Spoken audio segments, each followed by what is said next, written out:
Hi guys, Liz Wheeler here. I have a really interesting interview for you today.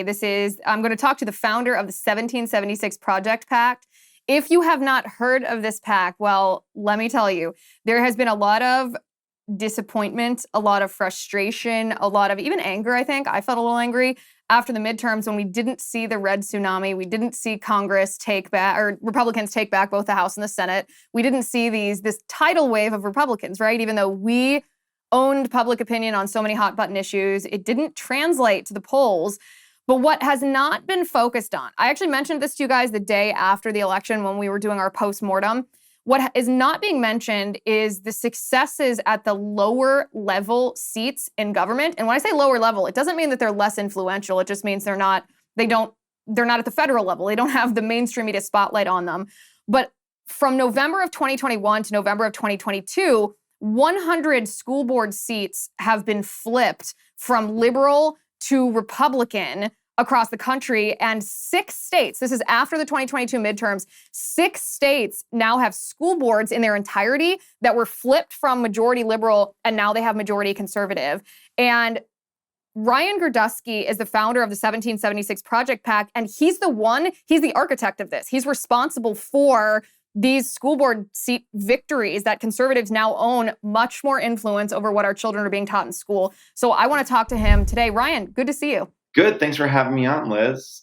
Yeah, of course. So I want to hear, first of all, back up a little bit and tell me about the 1776 Project PAC. Where did you get this idea? How do you go about this? How do you choose these candidates? I want to hear the whole story. Yeah, so I started back in May of 2021. Right? No, yeah, May of 2021. During COVID, obviously schools were locked down. I have a very big family. I have 36 first cousins, and I'm the eldest of all of them. And one of my godson was in class, and his teacher made the class read the book Race Cars, which is a book about white privilege for children in like 4th grade, 5th grade, which is what he's in. And she went on a tirade about how police, they chase only black cars, not white cars. And gave this very anti-police rant to his class. But it was during COVID, so his class was at home. It was in Google Classroom or whatever the app was. And his mom called me, and other parents in the area called me, and they said, what do we do? How do we get a hold of people? And I was like, well, this is probably just a one teacher issue. But then I certainly realized very quickly that it wasn't, that this was a problem happening in classrooms across the countries with teachers across the countries. So I said, let me see what I could do. I've done elections my entire professional life. I could start a PAC for school board elections. So that's what I did. I created this PAC. It's a play on the words of the 1619 Project, which is being taught in thousands of classrooms, which is a historically inaccurate version of American history that teaches kids that the American Revolution was fought over slavery, which obviously wasn't true, and that capitalism was built off slavery, which also wasn't true. And so I said, I'm going to take on these school districts that have these very left-wing progressive viewpoint, especially on civics and history and CRT and DEI and the rest of the stuff. So I started it, and I called a few of my reporter friends to see if they would cover it. Axios did. Tucker had me on. Laura Ingram had me on. And the thing blew up, and it became a real movement. And the first year that I did it, because we weren't a known entity at all, I had an assistant at the time named Brian, and I was like, Brian, here are the states that are holding school board elections.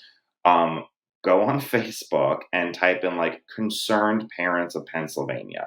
Like, let's just find school board candidates and like tell them we're going to endorse them and campaign for them and interview them and ask them about their like opinions on these issues. And we did, and we won 42 of our first 58 races, and then we were kind of off to the running. And so this last year we've done, it feels like forever, but we've done well over 85 races. We've won over 60 of them. We still have this over 60% win rate between the 2 years combined.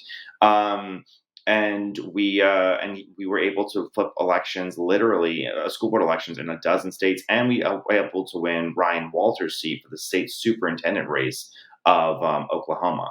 So we've definitely made super progress. And the good thing is that there's other parent groups, local parent groups. We're the only national ones that do school board elections as a PAC. But there's a lot of local elections that have really expanded significantly. And that has been really helpful. Okay, so my first reaction to hearing you tell this story is I actually love the fact that this is what I would call very, very grassrootsy. Like, you don't have this complicated algorithm of how you determine who's the best candidate. You went on Facebook and you went to parents groups, angry parents groups. And I say that positively. Parents should be angry about what's happening to their children in school. And you picked candidates.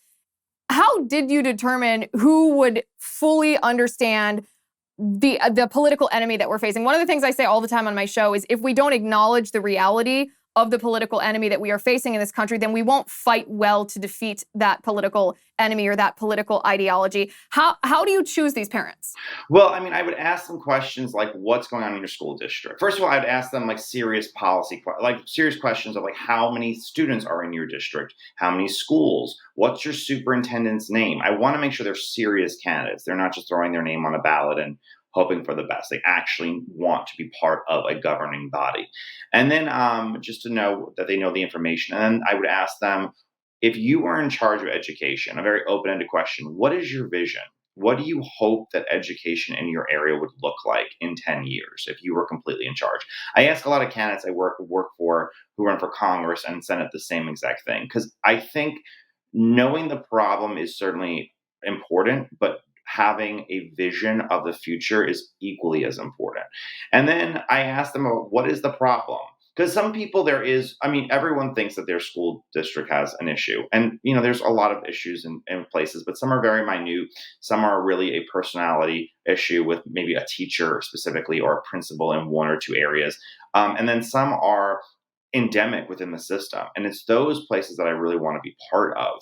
And I ask them for examples. Can you show me proof? I don't like to feed into hyperbole without actual evidence. So say, can you show me what your school is teaching? Can you show me where CRT is being taught in your school? Can you show me the transgender policy? So if they are serious candidates and they're running in a district, I don't care if it's a blue district or a red district, we've won in both kinds of areas, and very blue areas that voted for Joe Biden and Hillary Clinton and Barack Obama.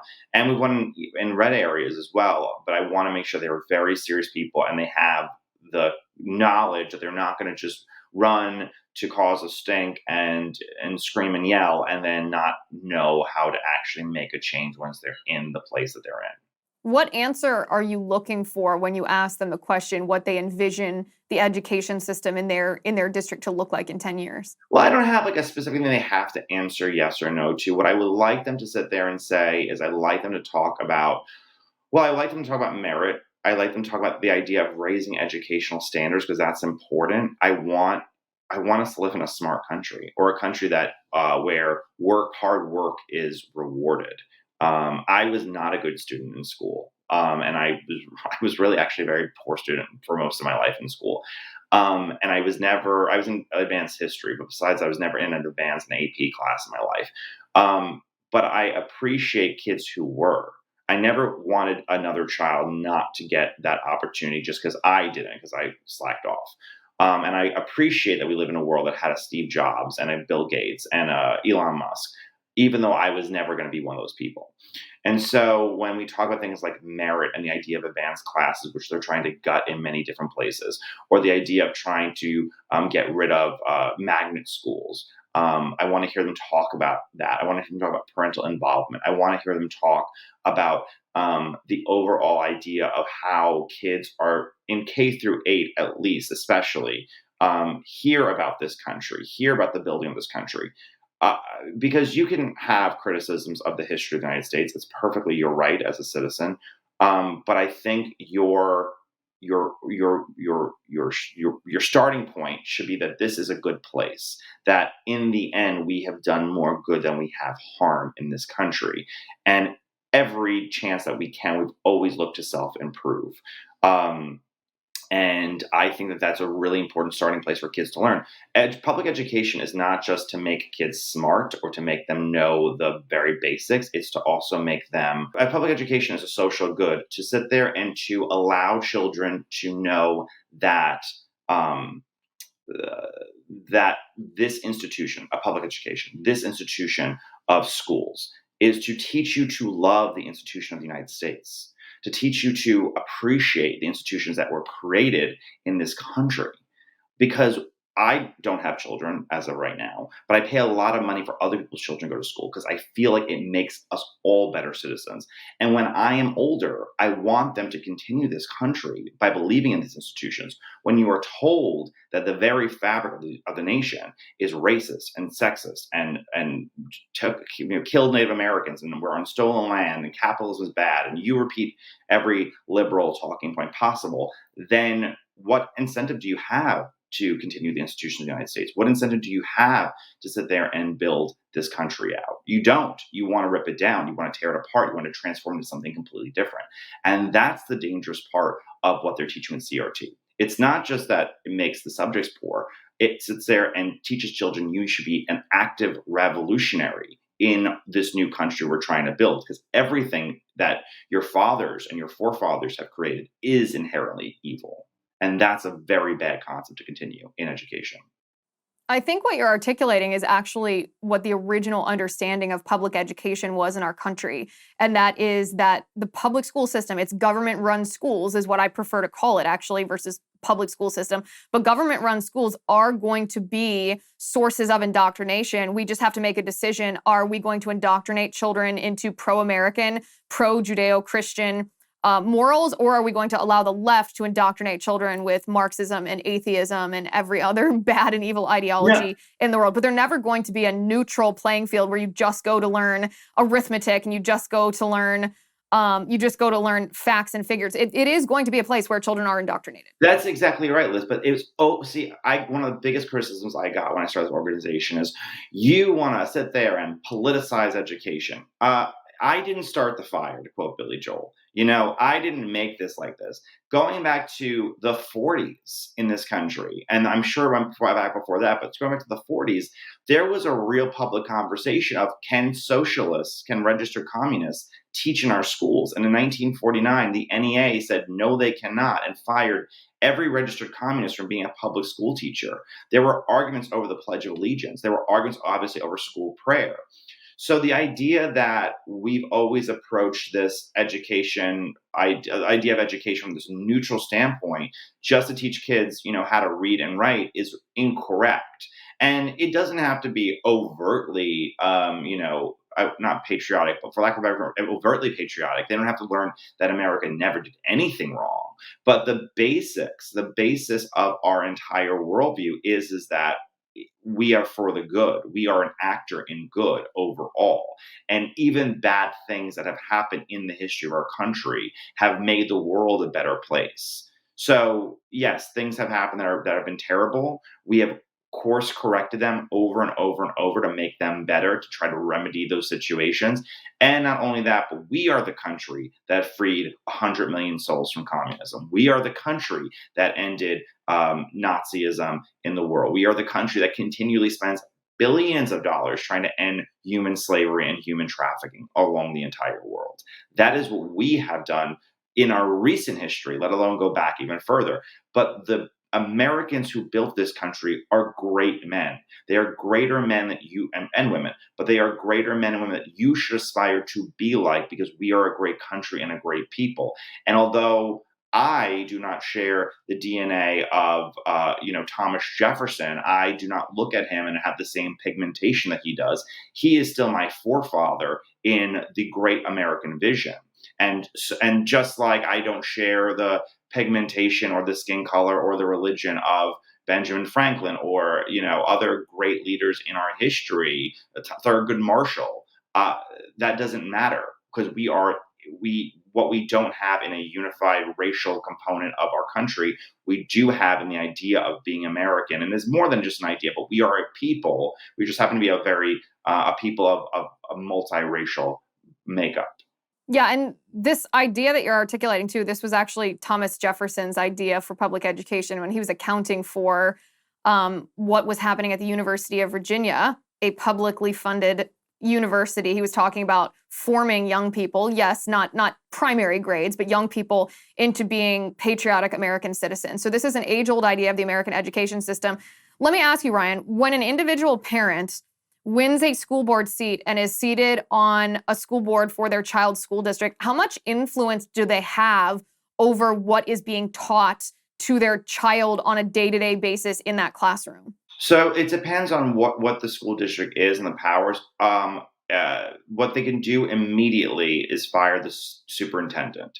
The superintendent and creates the apparatus that a lot of DEI and CRT are pushed out in. So I often say I don't blame a lot of teachers. Most teachers are good. Think of every person you knew in grammar school who wanted to be a teacher. Mostly, like, usually a woman, very kind of apolitical, wanted summers off to spend with their kids. Like, that's the idea of most teachers. They're not like political warriors. There are a few that are bad apples, but there's a few bad apples in any industry. Like, there's someone burning a McDonald's French fry right now. There's always a few bad apples, but mostly they're good people. And we've seen over the last couple of years with school shootings, teachers are willing to lay down their lives for their students. So I do not demonize teachers on purpose. The superintendents and the public administrators are the ones who oftentimes force teachers into pushing a lot of this stuff.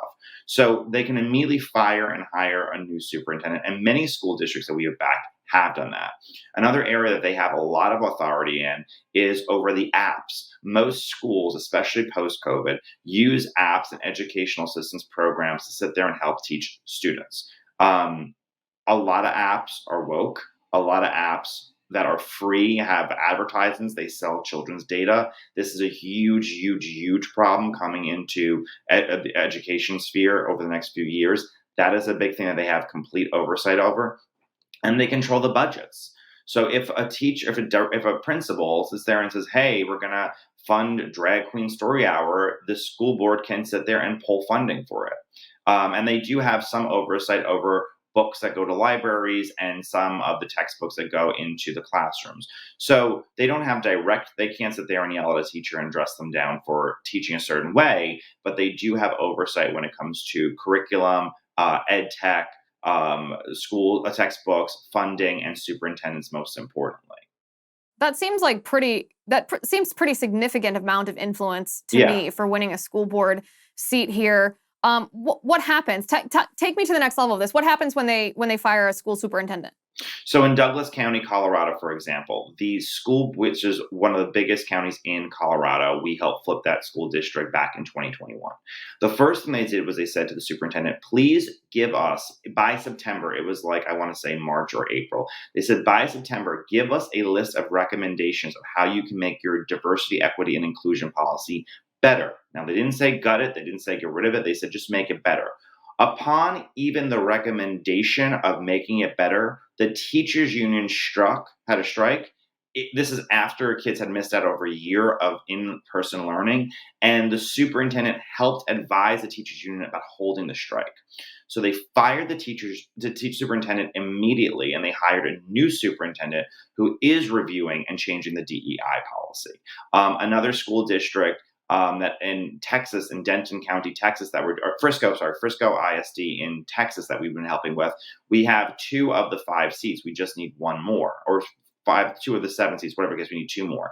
But the 2 conservatives that just got in have told the superintendent, they put him on watch, saying, "You are 2 seats away from absolutely being fired if you do not review your DEI policy and what teachers are doing professional learning seminars in education."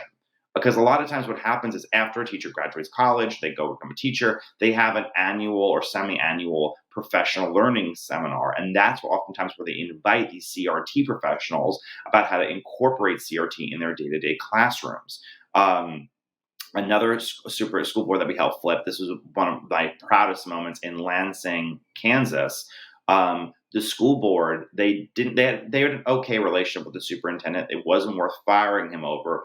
But what they did was, when the governor sat there and vetoed the Democrat governor of Kansas vetoed the Parents' Bill of Rights Act, the school board passed their own Parents' Bills of Rights Act, basically stating that no instruction within the entire school district can attack the 1965 Civil Rights Act. They can't sit there and demonize people by their race and their skin color. They passed that.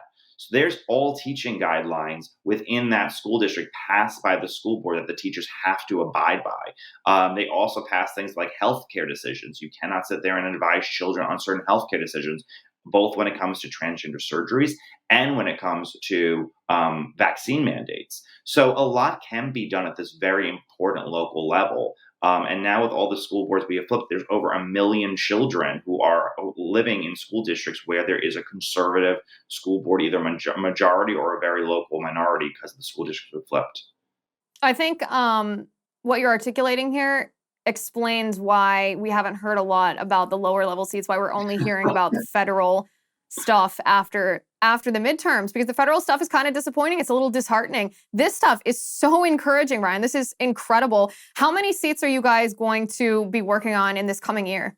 So we are hoping, so the goal, I'm a small PAC. I have one full-time coworker, by the way, one full-time employee, and me. So it is, everyone else is like a few contractors who help do mailers and treasurer and whatever. But we're hoping to raise $5 million this year to do 250 races. Now, you may be disenchanted with the midterms. I was a little disappointed, and a lot of people were. But 29 states hold school board elections in 2023. And this is the year that we can really make a difference, because there's no governor's election. There's no Senate election. There's a governor's election in like 3 states. There's no U.S. Senate election. There's no congressional election. All they have is school boards. So the turnout rate is minimal. I'm talking 6-7% turnout rate. If we activate conservatives and say, hey, look, this is what's actually happening in your school. This is what's going on. Turn out, bring your family and just turn out. If we get turnout to 11% or 12%, we'll win. We'll win in blue areas. That's what happened when I flipped the school boards in 2021 in Montgomery County, Pennsylvania. Montgomery County has not voted Republican since 1984, but we flipped 6 out of 8 school board seats because we're activating conservatives, and no one else even knew that there was an election, because that's the thing. Who votes in school board elections? Not many people. And because they're mostly nonpartisan, people, there's no R or D behind their name. So we can play in areas that don't typically vote Republican, because there is no Republican, there's no Democrat, there's just people, I've gone to elections before where you sit there and say, I don't know, there's no party. Who am I voting for? I'll vote for the person whose name I like the most. It happens all the time. This is how we're informing conservatives. Don't not vote, and don't just guess who to vote for. These are the actual parents' rights activists running for school board. Which, I mean, it's kind of the legal equivalent, in a sense, the legal, ethical, moral equivalent of what the Democrats have done with their early voting and their ballot harvesting, that they go seek the votes in a way that they can target Democratic voters. And you're doing the same thing, like I said, in the good and proper and right and moral way to take over these school board seats. And I know you probably hate that comparison, but I don't care. I think it's an apropos comparison. Let me ask you, what about parents who you haven't reached out to? What about parents who are listening to this right now, watching this conversation right now, who are thinking, wait a second, what he's articulating for the vision of education, I agree with. The examples that he needs from the school district, the awareness, the education, the involvement in the school district. I know the superintendent. I know what the teachers are teaching in class. I know the DEI policy. I can do this. How do they reach out to you to get help on properly executing a run for school board so that they can win? Right. So if you want to run, go to 1776 Project PAC, PAC.com, and tell us you're a candidate, or your friend's a candidate, or whoever you know the candidate running who's really, really good. We'll interview them. We interview 100% of the people who apply. And if you don't want to run, but you know what's going on, then send us the information. One of the best things that we got last year, which I wish we had gotten a little earlier, but it was what it was, in Bentonville, Arkansas, a red city in a red state in a red county.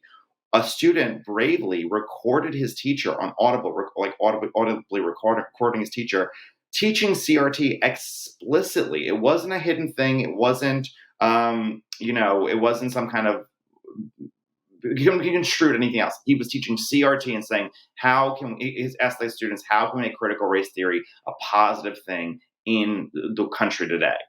And so we were able to take that audible recording and use it to sit there and campaign in a district where the incumbent school board members were backed by Walmart. Walmart was a company sending the DEI officers in. And we didn't win every seat, but we did win a seat in that school board with a conservative school board parent, because in part of that audit, that recording that student did. So if you have any evidence, I'm talking take-home assignments, teachers' information. If you're a teacher and you went through professional learning, a professional workshop, and they did CRT stuff, they said, apologize for being white. Send me that information. I will always keep it anonymous.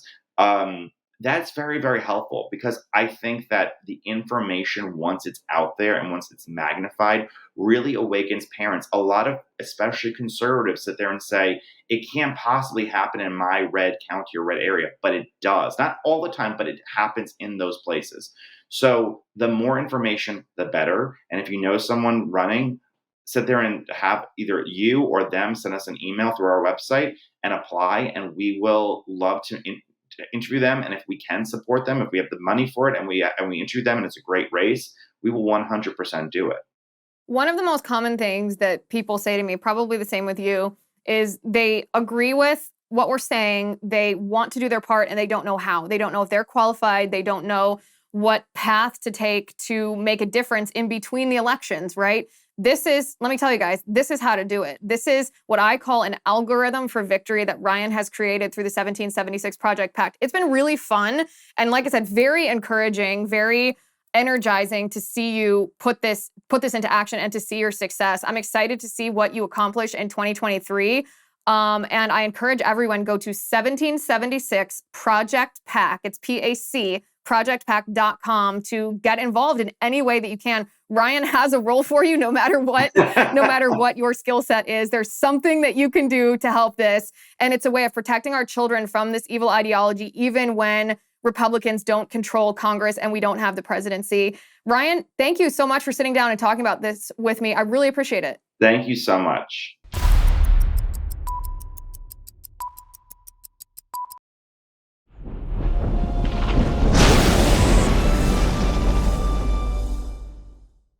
If you haven't already, give this video a thumbs up, hit the subscribe button below, and ring the bell to make sure you never miss a video.